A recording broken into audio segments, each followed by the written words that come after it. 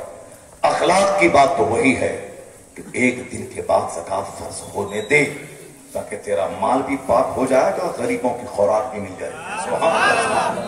زکات اسی لیے ہے تاکہ امیروں کے صدقے میں غریبوں کے چولہے میں آگ سلگتی رہے. جب تک زکات فرض نہ ہوئی تھی, امیر غریبوں کا خون چوستا تھا, اور غریب مالداروں کی تباہی کی تمنا کرتا تھا کہ کس دن یہ مالدار ذلیل ہو, رسوا ہو, تاکہ میں تالی بجاؤں. اور مالدار غریبوں کا خون چوستا تھا, کام بھی کرواتا تھا, مزدوری بھی نہیں دیتا تھا, اور کہتا تھا غریبوں کو کرسی پہ مت بٹھانا, ایک دن یہی تمہاری جان کا دشمن بن جائے گا. یہ غریب ہے, ذلیل ہے, اس کو ذلیل بنا کے ہی رکھنا. عزت دیے تو پھر یہ تمہاری جان کے لالے پڑ جائیں گے, ان سے بڑا خطرہ ہوگا. یہ گندی سوچ آج بھی لاکھوں آدمی کی ہے.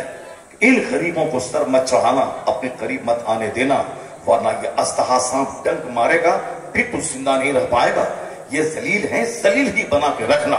یہی فیک سوچ آج سے 1400 سال پہلے تھی. مالدار غریبوں کو اسی طرح شوشن کرتا تھا, اور غریب مالداروں کی تباہی کا منتظر رہتا تھا. قربان مذہب اسلام کی عزت و عظمت پہ, اسلام نے جہاں نماز, روزے, حج فرض دیے, وہیں زکات کا قانون بھی دیا کہ امیروں, جب تمہارے پاس اتنا مال ہو جائے تو اس مال کا اتنا حصہ زکات کے طور پر نکالنا, تاکہ تیرے غریب بھائیوں کی خوراک ہو جائے, اور تم مال نکال کے غریبوں کو پہنچانا. جب غریب جو مالدار کی تباہی کی تمنا کرتا تھا, اور جو مالدار غریبوں کا خون پیتا تھا, یہ پیسے لے کے ان کے پاس پہنچ رہا ہے. یہ مال تمہارے لیے ہے, تم اس کے لوگ, یہ زکات کا مال ہے, یہ فطرے کا مال ہے, یہ میں نے کھیتی باڑی کی ہے, میں بعد میں کھاؤں گا, اس کا عشر پہلے تم کھا لو. یعنی 50 کنٹل مکے کی کھیتی ہوئی ہے, اب یہ 2 کنٹل تم اس سے رکھ لو, باقی میرے لیے. جب غریبوں نے دیکھا جو مجھ کو جانور سمجھتا تھا, یہ زکات لا کے دے رہا ہے, فطرہ لا کے دے رہا ہے, یہ عشر لا کے دے رہا ہے. اور پھر جب مالدار جب غریبوں کے پاس جا کے زکات دینے لگے, تو جو غریب مالداروں کی تباہی کا منتظر رہتا تھا, یہ کب مرے کہ میں تالی بجاؤں, یا کب ان کا گھر زلزلہ میں دھسے کہ میں تالی بجاؤں, کب یہ تباہ ہو کہ میں تالی بجاؤں. جب وہ دیکھنے لگا کہ مالدار میرے پاس آ رہا ہے, میرے گھر کے چولہے ان کی وجہ سے جل رہے ہیں, یہ قانون زکات کی برکتوں سے, تو اب یہ غریب ان کی تباہی کی دعا نہیں کر رہا ہے, یہ ہاتھ اٹھا کے دعا کر رہا, مالک ان کی دولت سلامت رہے, تاکہ میرے چولہے میں آگ سلگتی ہے. کون ہے جس نے امیروں کو غریب کے قریب کر دیا؟ کون ہے جس نے غریبوں کے ہاتھ امیروں کی سلامتی کے لیے اٹھا دی؟ یہ پیغمبر اعظم کی ذات گرامی ہے. وہ رحمت دو عالم پیدا ہوئے, امیروں کے دل میں غریبوں کا سمان ڈالا, غریبوں کے دل میں امیروں کی عزت ڈال دیا. پھر یہ دونوں مل کر ایک دسترخوان پہ بیٹھ کے کھانے لگے, ایک دوسرے کا خیال کرنے لگے. تو کہا جاتا ہے آج اگر امیروں غریبوں میں دوستی ہے, یہ احسان رحمت دو عالم مصطفیٰ جانے رحمت کا. نعرے تکبیر, نعرے رسالت, اخلاق مصطفیٰ, کردار مصطفیٰ. بات چلی ہے, آج ہم ذلیل ہو گئے, آج ہم رسوا ہو گئے, صرف اسی لیے کہ میرا کھانا پینا سب کافروں کی طرح, میرا سونا اٹھنا بیٹھنا سب کافروں کی طرح, میرے گھر میں شادی بیاہ, منگنی, ختنہ, عقیقہ سب کافروں کی طرح, میری ماں بہن بیٹیوں کا چلنا پھرنا بازار میں سب کافروں کی طرح. یعنی وہی ایک ایکٹریس ہیروئن ہے جو چڈی پہن کے ناچتی ہے, تو ہم بھی وہی پہنیں گے. وہ جینس ٹی شرٹ پہن کے ناچتی ہے, تو ہم بھی وہی پہنیں گے. وہ 10 مردوں کی گود میں جھولتی ہے, تو ہم بھی 10 مردوں کی گود میں جھولیں گے. ایک مہینہ ان سے فون سے بات کرنا, ایک مہینہ ان سے فون سے بات کرنا. یہ قیمتی پرس 5-5 ہزار روپے کا, باپ مزدوری ٹھیلا پہ کیلا بیچ رہا, اور بیٹی ان کی 5 ہزار کی پرس لے رہی ہے. باپ ان کا صاحب سبزی اور لہسن اور پیاز بیچ رہا ہے، اب بیٹی اس کی صاحب 20,000 روپے کی موبائل ہاتھ میں لیے ہوئی، اب باپ صاحب وہ ریڈی رکشہ چلاتا ہے، اب بیٹی صاحب وہ مہنگا اور برانڈیڈ کمپنی کی جینس اور ٹی شرٹ پہنے ہوئے. کہاں سے آتا ہے یہ پرپس؟ کہاں سے آیا 5,000 روپے کا؟ یہ موبائل کہاں سے آئے 20,000 روپے کے؟ یہ برانڈیڈ کمپنی کے جینس ٹی شرٹ کہاں سے آئے؟ یہ برانڈیڈ کمپنی کی جوتی کہاں سے آئی؟ یہ برانڈیڈ کمپنی کی گھڑی کہاں سے آئی؟ یہ صاحب مٹھائی کے پیکٹ کہاں سے روزانہ آتے ہیں؟ یہ زیورات کہاں سے آئے؟ ناک میں، کان میں یہ ڈائمنڈ کہاں سے آیا ہے؟ وہیں سے آیا ہے. دوسروں سے مسکرا کے ملنا، دوسروں سے فون سے باتیں کرنا، دوسروں کی گود میں جھولنا، اپنی زندگی کو دوسروں کے سامنے پیش کر دینا، چہرے کا غلط استعمال، ہاتھ کا غلط استعمال، زبان کا غلط استعمال، شادی سے پہلے ہی سارے جسم کو پولوٹیٹ کر دینا، داغدار بنا دینا، مانع حمل ادویات کا استعمال کر کے یوٹیرس کو کینسر زدہ بنا دینا. میڈیکل سائنس کہتی ہے جو حمل کو روکنے کے لیے زیادہ دوائیوں کا استعمال کرتی ہو اس کے بچہ دانی کے کینسر ہونے کا 90% چانس بڑھ جاتا ہے. اور جتنے بھی یوٹیرس کے کینسر ہوتے ہیں اس میں زیادہ تر اسی کا ہاتھ ہوتا ہے. یا تو شادی کے بعد بچہ پیدا نہ ہو دوائی استعمال کی جائے، یا شادی سے پہلے ہی حمل کو روکنے کے لیے اجنبی مردوں سے ناجائز طریقے سے سمبند بنا کر اب بے عزتی سے بچنے کے لیے حمل کو روکنے کی دوائیاں استعمال کی جائے. تو شادی سے پہلے سماج کے 10 چھوکروں کے ساتھ صحبت قائم ہوئی اور دوائی استعمال ہوا. شادی کے بعد اب شوہر کے پاس آئی ہے تو اب بچہ ہی نہیں، چونکہ بچہ دانی کا کینسر ہو چکا ہے، پہلے سے ہی کینسر کا مرض لے کے آئی، اب خود ماریں گی اور شوہر کو بھی ماریں گی، پورے گھر کا سارا سکون برباد کریں گی. اور پھر بال بچہ جس کا بدن یوزڈ ہو چکا ہو وہ شادی کی لذتوں کو کیا جانے گی؟ جس مرد کے بدن یوزڈ ہو چکا ہو وہ شادی کی لذت کو کیا جانے؟ شادی کی پہلی رات 18 سال کا جوان جب 18 سال کی لڑکی سے نکاح کرتا ہے، جب شادی کی پہلی رات آتی ہے 50 کھرب روپے کا مکان کو لذت نہیں دیتا. جو لذتیں اس دن ایک نئی مخلوق، نئے جوڑے کے ساتھ ملنے، ان کے بازو میں بیٹھنے کے بعد ملتی ہے. زندگی کی سب سے پہلی بار جس نے آج تک کسی لڑکی کے بازو میں نہ بیٹھا ہو، جو لڑکی آج تک کسی مرد کے پاس نہ بیٹھا ہو، یہ بتائیں کہ اس دن کی زندگی پہلی رات کیسی رات ہوگی؟ وہ تو 50 ایسا کرے گا رب کو الہی تیرا کروڑا احسان کہ تو نے بچپن میں موت نہیں دیا، تو نے جوان ہونے کا موقع دیا، ابھی جوان میں بن بیاہ ہی نہیں رکھا، تو نے شادی کر کے مجھ کو اچھا شوہر دیا، تجھ کو اچھی بیوی دی. اس لذتوں کو وہی جان سکتا ہے جو اس سے پہلے کا غلط استعمال نہیں کیا ہوگا. جو اس سے پہلے غلط استعمال کر چکا اس کے نزدیک شادی کی پہلی رات ہو یا 50ویں رات ہو اس سے کیا مطلب ہے؟ یہ تو تماشا اسکول میں 10 سال پہلے سے آ چکا ہے. جوان ہوا ہے 18 سال میں، شادی ہو رہی 38 سال میں، یا 20 سال جو جوان وہ رہا، اس 20 سال میں جانے کتنے 20 لاکھ گنا ہو گئے. اب اس کو شادی کی کیا خوشی ہوگی جو 38 سال کے بڑھاپے میں شادی کر رہی ہے یا 40 سال کے بڈھا ہونے کے بعد شادی کر رہا ہے؟ اس کو کیا شادی کی خوشی محسوس ہوگی؟ نوکری ملے گی تب شادی، بیٹی لڑکی اچھی ملے گی تب شادی، یا لڑکی پیسے والی ملے گی تب شادی، یا لڑکا نوکری والا ملے گا تب شادی. اس بیچ میں چاہے لڑکی غلط استعمال کرے، لڑکا غلط استعمال کرے، وہ دونوں چاہے زناکار بن جائیں، ان کی ساری قوت جوہر حیات ختم ہو جائے، وہ سب چلے گا، مگر شادی اسی لڑکی سے ہوگی جس کی ناک لمبی ہوگی، آنکھ بڑی ہوگی اور ہائٹ 8 فٹ کی ہوگی اور جن کے پاس مال پتا ہوگا، پیسہ ہوگا. اور پھر چاہے لڑکی اس کی 38 سال کی بڈھی ہو جائے چلے گا، میں لڑکا بھی ملے گا جو نوکری والا ہو، جو 1 لاکھ مہینہ کماتا ہو، یا 2 4 10 20 کروڑ کا بزنس اس کے پاس ہو، یا اس کی نوکری ہو، اس کے پاس بڑا کاروبار ہو. اسی سے شادی ہوگی. ورنہ میری بیٹی 40 سال کی نہیں ہو تو 14 سال کی ہے، 40 سال کی بیٹی 14 سال کی ہے. اسی لیے سے اب وہ چاہے کچھ بھی ہو مگر لڑکا چاہے نوکری والا. لڑکا نہ ملا 40 سال کی ادھیڑ ہو گئی، لڑکی نہیں ملی خوبصورت تو 40 سال کا بڈھا ہو گیا. اب سب کچھ سارا کریم، ساری ملائیاں وہ گلی کے چھوکرے کھا گئے اور 40 سال کے بڑھاپے میں کھوکھلا اور ہڈی اور کھوسٹ بھر کر شوہر کے پاس آ گئی ہے. کیا اس زندگی میں لذت ہوگی؟ کیا وہاں چاشنی ہوگی؟ کیا اس زندگی کا لطف ہوگا؟ یہاں پہ گھٹ گھٹ کے دونوں جیئیں گے، مریں گے. ان کی آنے والی اولاد ایک تو ہوگی نہیں کیونکہ بڑھاپے میں اولاد ہوتی نہیں ہے جو جوان ہونے کے بعد 20-25 سال تک ایسے سکھا رہ چکا ہو. اس لیے میجورٹی اولاد کے نہ ہونے کا مسئلہ پرابلم پیدا ہو رہا ہے. پیغمبر اعظم رحمت دو عالم بن کے آئے ہیں. وہ رحمت دو عالم کیا کہتے ہیں؟ جب بچے جوان ہو جائیں فوری شادی دلا دے، اور اگر شادی نہیں دلایا فوری تو اس میں تاخیر ہوئی تو